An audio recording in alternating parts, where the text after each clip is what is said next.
Well, obviously you're feeling the vibe of the conversation, so what are you doing staying here for so long? Keep on.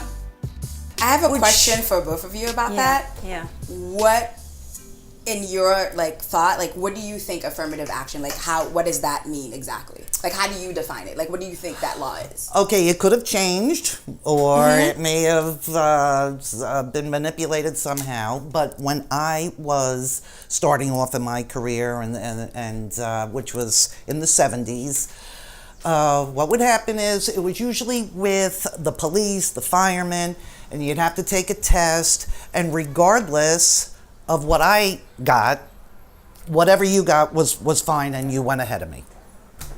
Do you have the same understanding of it? There are quotas involved with affirmative action, and it's of good intent. And there's a lot more room for affirmative action in the arts than there is in the sciences. And I'll give you an example. But what's the actual sort of detail of the law that you understand? It's as Mary Pat was saying, in education, it's a quota that tries to equalize by percentage of population, and other practices that are to equalize what is perceived as inequity to make things a level playing field. So, in terms, I don't know the wordage of the, but I'll give you practical examples. My father, who was one of the first Grumman engineers, and he and my mother raised me not to have any prejudices against anyone because of superficial, race and all of that stuff. He said in his hiring practices at Grumman, hiring engineers, that if he had two people of equal credentials, he would give the advantage to whoever was the perceived minority, and that would be a fair advantage. But he said, as an engineer, if you had two people, one was a minority and one was not, and the one who was not was more qualified than the minority, he's not going to give it to the minority because he doesn't want the bridge to fall down. He shouldn't. But here's the thing, but that's exactly the misunderstanding of the law. The law is if you have two people who are equally qualified, you give the advantage to the minority. Precisely. That's exactly. So for me, it's not giving you something that you haven't earned. My father did that. Or worked on, but what your father did is exactly how this law is intended. He did it But before. pause. Does anybody here believe that is actually in practice, though? That's how it's written. Yes. That may be how it's written, right? You know why I believe it's in practice? Go. Because if you're a minority, you have to work twice as hard. You have to be twice as good in order to be considered and to even be in the room. Right, I'm going to pause again. That's what. I'm going to pause again. Yeah. I am just thinking about affirmative action for myself. I'm perceived as brown. People don't necessarily associate that I have a mom that looks like this, right? And so, where are you from? What do you mean?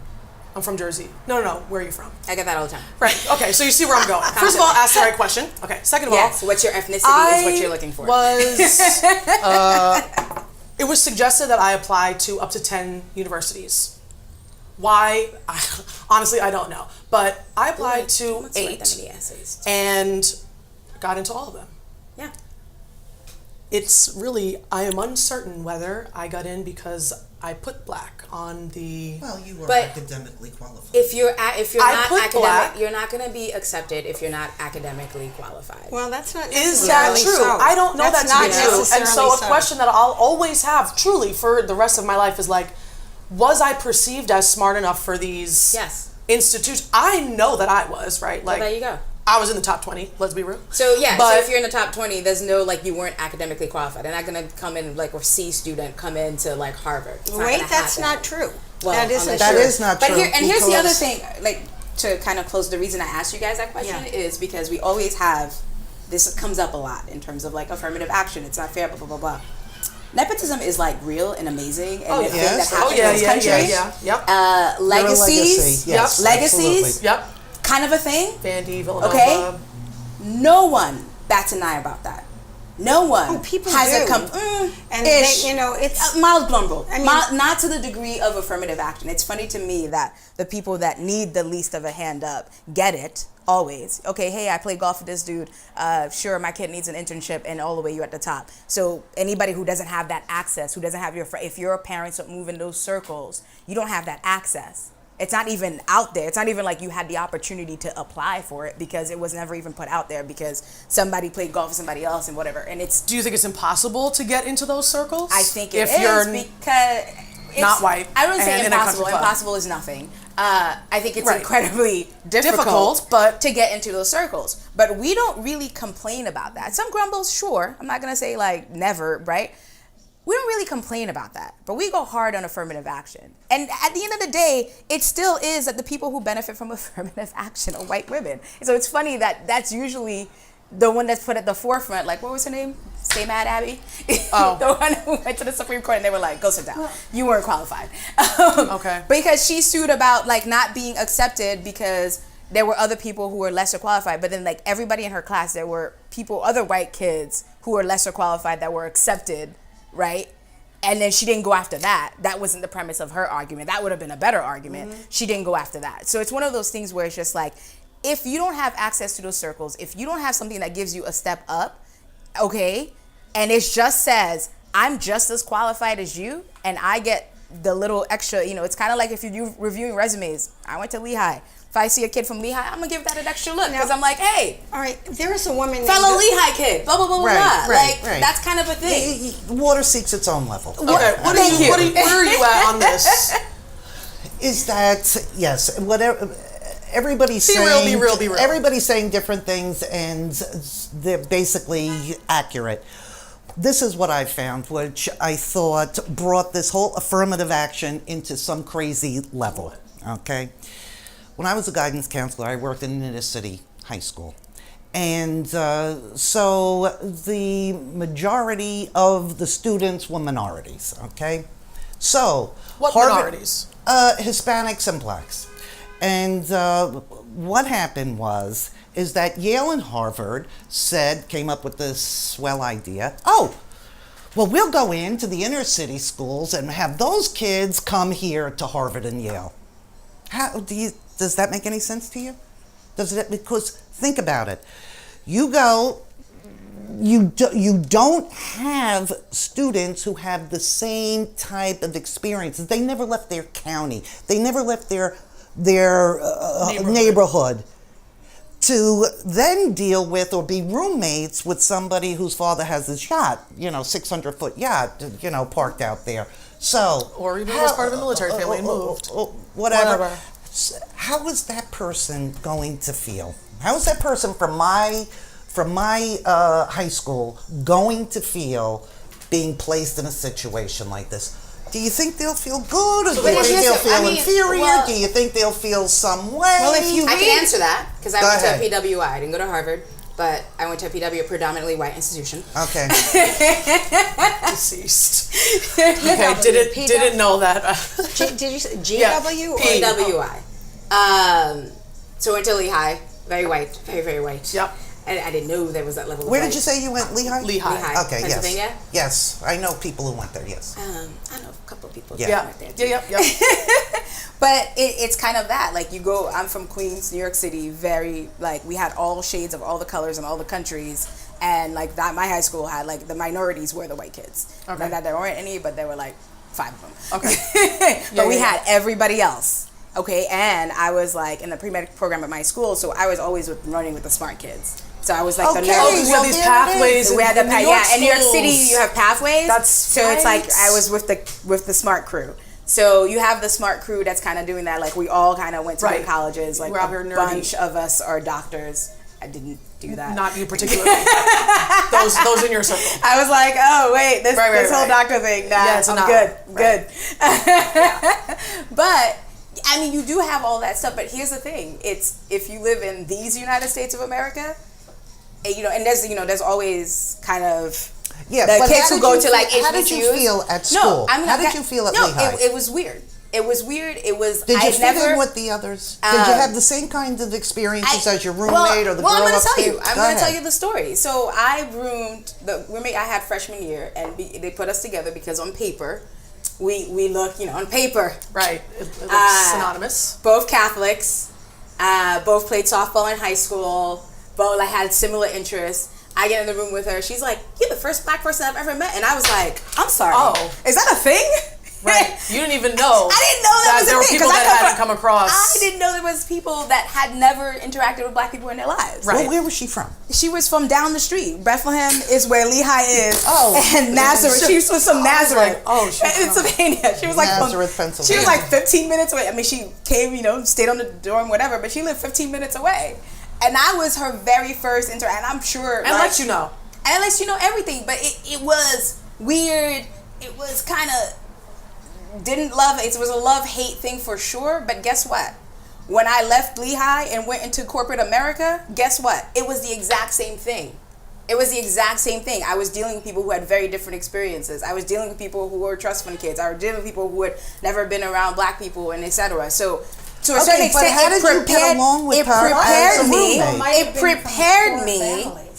It prepared me for my career. Because, and not saying it, like HBCUs are another avenue we can go to, which I think is also valid. It kind of depends on like how do you want to go about it? Do you want to go somewhere where you just get to be a person, or do you want to go somewhere where you just learn how you're gonna have to get in this world, how you're gonna have to function in this world? And both are valid. Both gives you different support system. One gives you a really strong support system to take you through when you have to go through the rest of the world. Going to PWI gave me the skills and sort of the knowledge, wherewithal, whatever, to navigate the waters that I would have to go through. So it's like when people say like, oh, like blah, blah, blah, you don't know. I was like, I've had to speak your language for a very long time, dear. Right. I know. Right. And I wouldn't have had that, or it would have been very different experience had I not gone to that school. So was it tough? Yes. Was it weird? Yes. Dealing with people who are just kids who are driving BMWs, and I'm like, I'm sorry. What? Not in my realm. That's not in my realm. I mean, like my circle now, like, I have friends who are trust fund kids, and like it varies. I have economic and sort of race and everything. Like my friend group and the people that are around me are very varied. Because you came back to New York. Because I came back to New York, but I also I'm very intentional about my circle. If you're not intentional about creating a varied circle, it's gonna be very much, like you said, like water finds its own, whatever. I'm very intentional in broadening the scope of my circle, right? Because I think different perspectives are really needed or necessary. Absolutely. So you understand, like, when somebody says this, I can hear the story and not say, like, oh, it's not that, blah, blah, blah, blah, because, I have someone in my circle that's that. So I'm very intentional with it. So to your point, it's tough for those kids. And I think those schools could do better to actually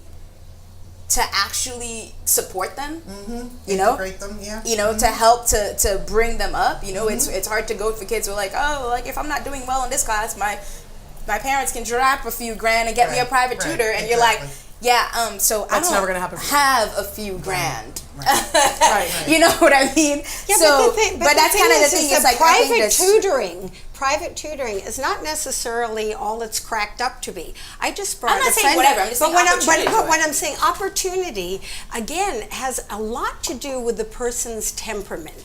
And I have to tell you that I have seen more people who are of affluent background who have squandered those opportunities. For sure. So, and then people who have had a difficult background and they have been motivated by it. Some people are motivated by adversity and other people are squashed by it. And some people are motivated by privilege and other people are squashed by privilege. Yeah, I think that is true. So it really, I think, rather than the generality, it's the individual. And what you were talking about is the real diversity, that you were with the smart kids. It didn't have anything to do with whether you were Japanese or, Indian or, white. I mean, it's our real differences in our brain. And yes, that is important because we all need to do different facilities in life. If we all want to be a doctor and everyone in the entire world is a doctor, what are we going to do then? No one's going to take out the garbage. Question, you raise a good point. I'm thinking if you're into individuality and individualism as it was part of our founding society at the beginning, should there be assistance?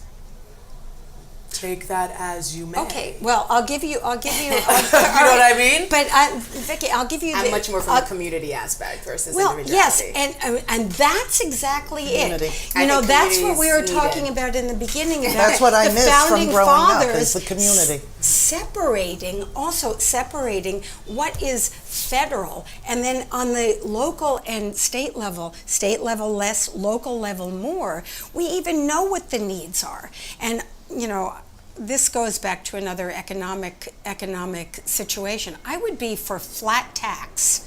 And it was the first political, but I'll tell you why. It was the first political donation I ever made, and it was to Pierre DuPont of Delaware, along with Steve Forbes, because the only deduction that it should have, and this goes for corporate as well, is for philanthropic, which would encourage society to take a greater interest in the needs of their immediate community and come to the aid of your fellow human being. It was said during the tsunami that the United States government gave less than 20 different governments around the world. But privately, American donations were more than the entire world combined. And that's a unique part of what is American. The concept of philanthropy, the concept, we have so many programs, and you might know about this more, Pat, being a guidance counselor, but I just went and enrolled a family friend into Nassau Community College. I could not believe how much extra help there was for this kid. Come and stay with us. Come and live with. They didn't have to pay for a tutor, and I can't tell you how many wealthy kids who were forced to go ahead by their parents and be tutored up, kind of blanked out and forget about it. It is it's opportunity. Now, because of really the internet, we can all have a Harvard education. Anyone who can get to the internet, which even in remote places like Lincoln had to walk 10 miles to get to school to learn, right? Even in remote areas, libraries, someone has internet, and if you want to, you can have it. They have great courses. You can take every single professor that's in Harvard on every single subject. The future, that's real democracy of education, which is fantastic. But it's motivating, because most people find it hard to motivate and discipline themselves to read that book and learn it. But I you also mentioned, you made me think of something. Just like to Go touch for on it. that. I'm all about like self, like, you have to kind of work hard for yourself to do blah, blah, blah, blah, blah, blah, blah. But I also can't be blind to, and I like to say that we're a country of average people that only like sort of care about the exceptional people. So yes, there are a lot of people who are super driven by adversity and blah, blah, blah, blah, and like all that stuff, right? So do we just leave the other ones? And that's why I'm all about like the community is how do I bring people up with me? So it's not just like I'm getting to a certain place or whatever, then it's like, okay, who's back here? Where are the other black women? That's the Why are they not concept next of to me? noblesse oblige, and it's not for the wealthy, it's for the brain. The smart and more capable have that obligation. And now it's like everyone is supposed to go ahead and get a college education for $40,000, $50,000, $60,000, or else you're not going to get a job. It's ridiculous. No, you find your path. Right. For sure. But like noblesse oblige is your Question at responsibility. the table, you mentioned something interesting, and you seem to be almost out of your seat about the community values. What is it about community that you think isn't here? Because I think... Question mark? Yeah. I think we've gotten away from the community. Yes. And we should go back to it. When was it? Yes. When was it? Eton Pates. And what happened was, as I said, when I was growing up, you knew everybody on the block. Community trust. Community trust. Instead of lack What's your community look like? What's your community look like? My community, it was a mix, okay? Mostly Irish, German, and Italian. And this was, after World War II and all this, and row houses, and everybody would go out and play, and you knew Mrs. Grant down the street, well, don't do something funny in front of her because you know she's going back to your mother. Okay?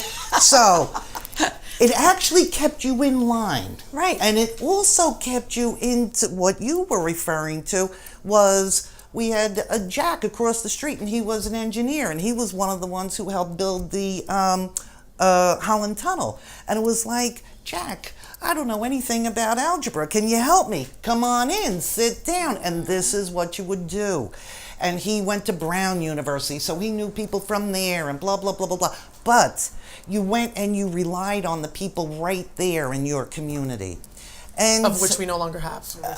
No. Well, the thing is, like, the funny thing, you speak of that, of your upbringing, and I'm just like, oh yeah, that's my entire childhood. So I'm kind of like the... Yeah, you're cuspy. I'm a cusp. Yeah. I'm a cusp, not a millennial. Yeah, you're not a millennial. But I think We didn't have that. But we had that. I didn't have that. My mother, you had to just be home when the streetlights came up. That's yes, it. absolutely. Streetlights on, where are you? But beyond that, my mother did not. Like, I left the house, especially in the summer, left the house in the morning, and that's it. Yeah. See you later, well, Mom. if you have community trust, you can do that. To this day, I used to. Because you knew everybody going to and school. also, like, with the kind of immigrant community with Haitians, too, it's just, y'all don't know about Haitians when you're a kid. Like, just everybody. And all in your business. All in your business. And everybody can discipline you. That's just the way, like, allowed. the community That's works. how it That's the was thing. growing up. And it's just one of those things, like, I would be like, even when, like, as an adult, I'm not going to certain parts of Brooklyn. Too many Haitians were like, why? I'm like, somebody knows my mama.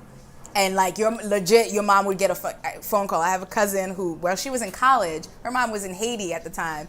And she's in college, and she was out, like, at some party or whatever. And she talks to her mom the next day, and her mom's like, oh, so was that my future son-in-law you were dancing with last night? Somebody called her mom in Haiti. Like, that's how Haitians work. So, like, that thing that you're talking about, community, like, that's exactly what I grew up with. But accountability creates a civil society. Works. And the individual taking responsibility, and once that is taken away, and the government kind of, babysits, it is so undignified for people. A case in point with this, about 30 years ago, I came across a woman named Elizabeth Wright, and she has a group called Issues and Views, and it's for Black conservatives. And I got really involved in this more when actually Al Sharpton, who came to the public fore in the most illegitimate way with Tawana Brawley, which you probably remember, which was a total charade. It was a total charade. I mean, ridiculous. And I was so appalled by the Black leadership, which I observed was leading Black people in America down this horrific road. I started supporting Black conservatives who had a different view. Instead of looking to the government and what they can get from someone else, the Black conservative perspective is we've always had a lot of businesses that are really successful in America, and we're capable of doing it ourselves, thank you, and I can make it to the Department of Motor Vehicle to get a picture ID. I'm not an idiot. Yeah, but so that's surface. Okay, I always say that's surface, right? All right, let's all hear it. things being equal, that's not a bad thing. But the thing is, the actual opportunity and things around that don't allow for that stuff. So it's not about what you can get. It's about, please take the obstacles out of my way. Yes, you can get to the motor vehicles. What obstacles? But listen, like, especially with what's been going on with voting rights, like, you can get to the motor vehicles to actually get your ID. Not a problem. Sure. Okay. So they've closed all the ones around you.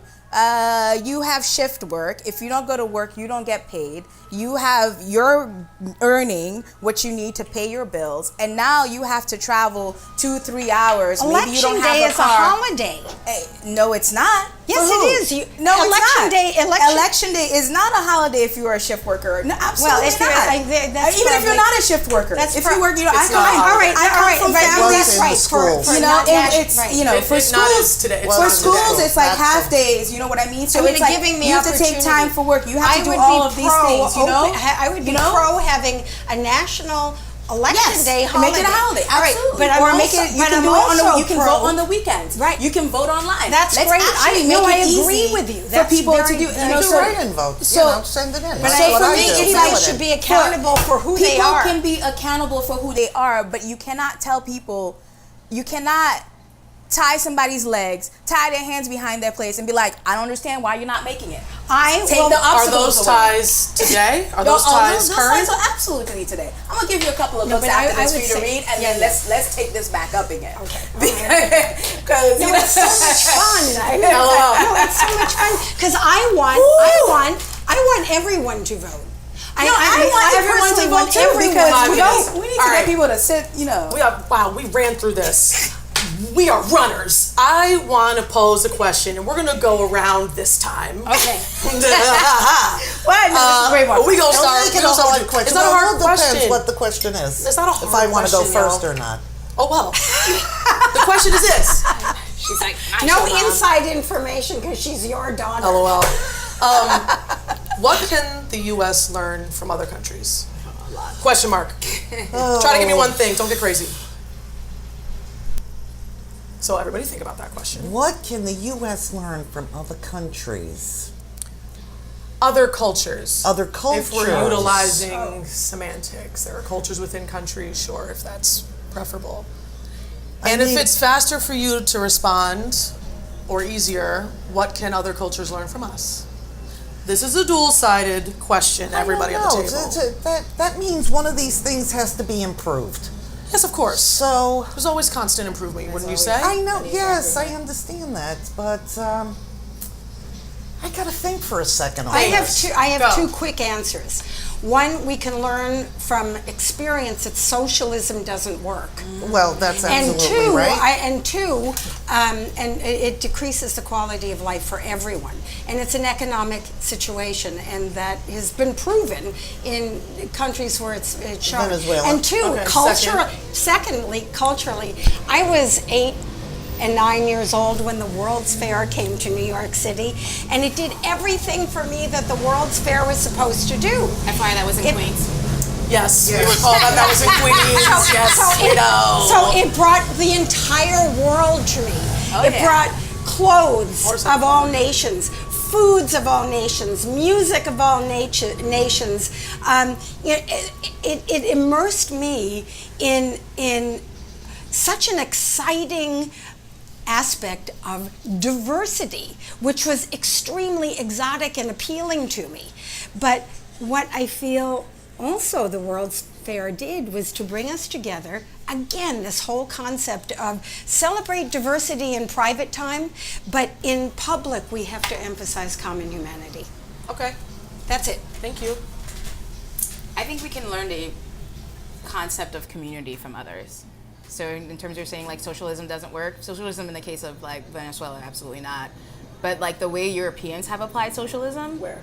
Like if you look at, France to a certain extent, not perfectly, because everything needs improvement. Every ideology needs improvement. But I think their sort of concept of having things like universal health care, of having education access for everyone, I think those are things that we could take on. Right, and I think those are the things that would work well in terms of making it more equitable and having people have equal access. And then that's when the individualism comes in to like do with that what you're gonna do with it. Okay. I mean, the thing they could probably learn from us is sort of like the entrepreneurship sort of thing that, other countries don't always make it as easy to do that.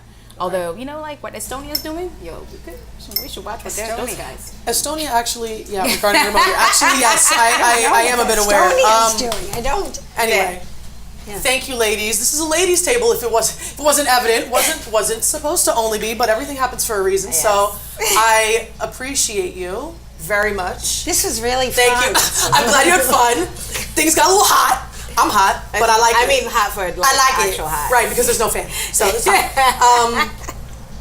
That's all I got. That's it. She wrote. Put your hands in the middle of the table and say, woo! No, absolutely not. No. Do better, Colton. Do better. Thanks. So what happens? As soon as you come out of the hopper, you better be on the mark. You better not make a mistake. No. Or everything's just gonna your whole life is just going to tumble apart. Right. At the same time, though, some things are unforgivable, and Yep. no matter Yes. how long ago No you've time raped limit. somebody or sexually assaulted someone, time limit. if they want to report it 30 years later, 50 years later, they have a right to. They have a right Does to it have share. to be Yeah. filmed on TV? You know, is in so many aspects of our lives. Women have to think twice About every. about everything, about what they're wearing, where they're going, who they're going with, how long they're going to be there, do they have a ride home, all for protection of themselves. Nobody would listen and nobody would believe. Right. Because it's basically a setup that's unnatural. Absolutely.